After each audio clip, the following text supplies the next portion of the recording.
La zarigüeya muerta sigue ahí. Oswald estaba mirando por la ventana del auto el cadáver gris y peludo al costado de la carretera. De alguna manera parecía incluso más muerta que ayer.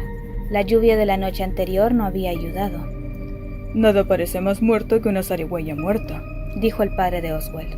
Excepto este pueblo, murmuró Oswald, mirando las fachadas tapiadas y los escaparates en los que no había nada más que polvo. ¿Cómo dices? Preguntó su padre. Llevaba puesto el estúpido chaleco rojo que le hacían usar para trabajar en la tienda de Snackspace.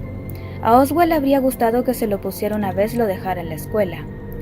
«Este pueblo», dijo Oswald, esta vez más alto. «Este pueblo está más muerto que una zarigüeya muerta». Su papá se rió. Bueno, no creo que pueda discutir con eso. Hace 3 años, cuando Oswald tenía 7, al menos habían cosas que hacer. Un cine, una tienda de juegos y cartas y una heladería con increíbles barquillos. Pero entonces el molino cerró.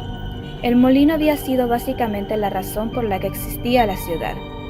El padre de Oswald había perdido su trabajo por su culpa, y así cientos de madres y padres de otros niños.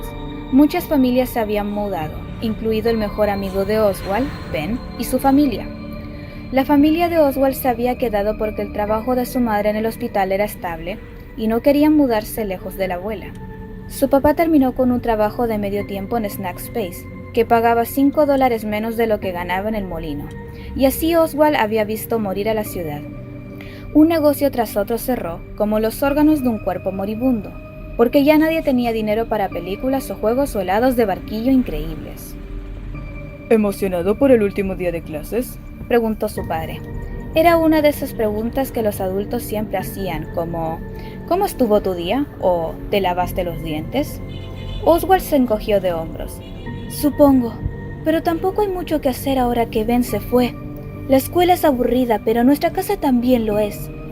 Cuando tenía 10 años y era verano, no estaba en casa hasta que me llamaban para cenar, dijo papá. Montaba mi bicicleta, jugaba al béisbol y me metía en todo tipo de problemas.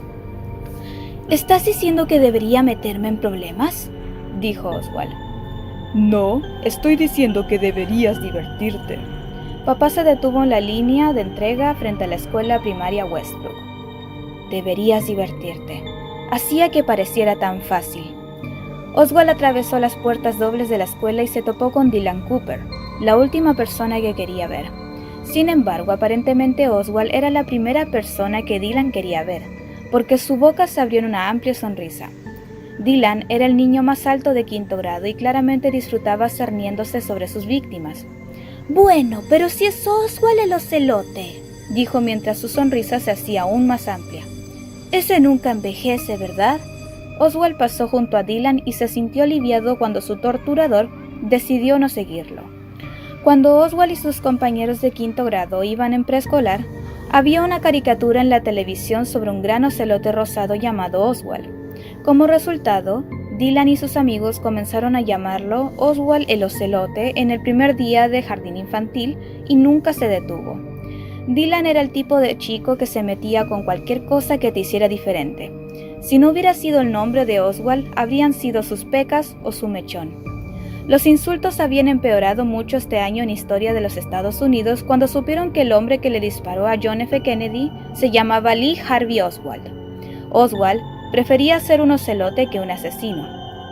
Como era el último día de clases, no hubo ningún intento de hacer ningún trabajo real. La señora Meacham había anunciado el día anterior que los estudiantes podían traer sus dispositivos electrónicos siempre y cuando asumieran la responsabilidad por cualquier pérdida o rotura. Este anuncio significaba que no sería un esfuerzo por alguna actividad educativa de ningún tipo. Oswald no tenía ningún aparato electrónico moderno. Cierto, había una computadora portátil en casa, pero toda la familia la compartía y no se le permitía llevarla a la escuela.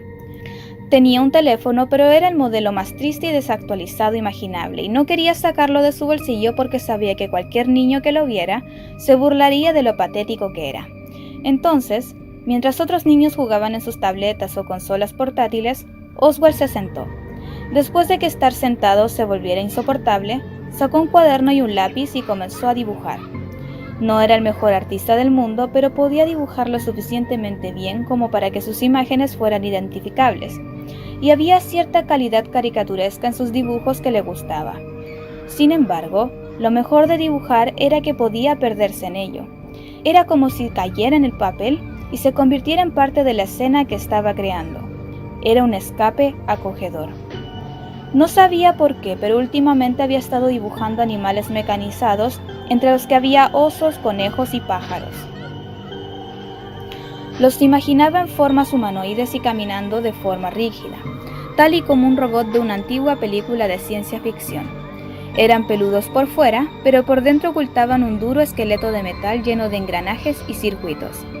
A veces dibujaba los animales con su esqueleto de metal expuesto, o dibujaba sketch de ellos con pelo arrancado en ciertas partes para mostrar un tanto de la parte mecánica que llevaban por dentro.